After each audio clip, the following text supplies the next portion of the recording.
we have had to endure and listen to how Robert Black kidnapped and sexually abused and murdered our daughter and our children's sister, and it has been absolutely horrendous. We heard things that, in all honesty, was not even in our imagination.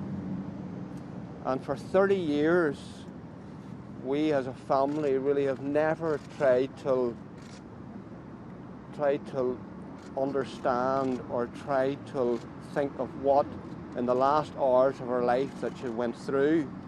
And all of a sudden we're confronted with the awfulness of them last few hours and what she would have had to suffer. And that has been truly awful for each and every one of us.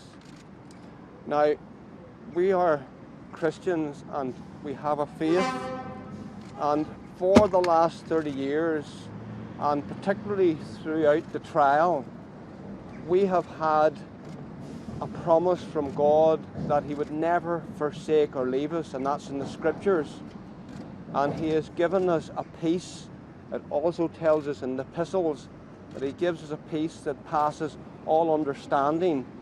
And we as a family have found that peace, and we've been able to live without bitterness and without vengeance in our lives.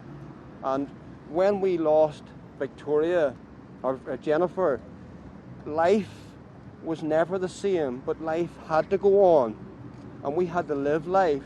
So we had. And Robert Black stole the life of our daughter Jennifer, but Robert Black didn't steal the lives of me and my family. We've lived a happy, prosperous life, but we miss Jennifer each and every day. And this time I would just like to thank the police team, headed by Inspector Raymond Murray, and the hard work that they put into us over the years. We'd like to thank Toby Hedworth and the prosecution team and the work that they put into it. We would particularly like to thank the jury and the awfulness that some of them young people had to listen to. Things, as I've said, that wasn't even in our imagination, and I would say not even in their imagination. So we'd like to thank them particularly. Mr. Justice Hedworth, we'd like to thank him on the lovely and careful and caring way that he conducted the trial. We would like to thank him. We would like to thank also our friends, our church, and even strangers that have held us lovingly in prayer and looked after us and wrote letters to us. And we have seen two sides of humanity over the last weeks. We've seen the side of Robert Black, but we've also seen the side of the lovely people that we've met. And we would like to thank also the press, because the press has been absolutely lovely.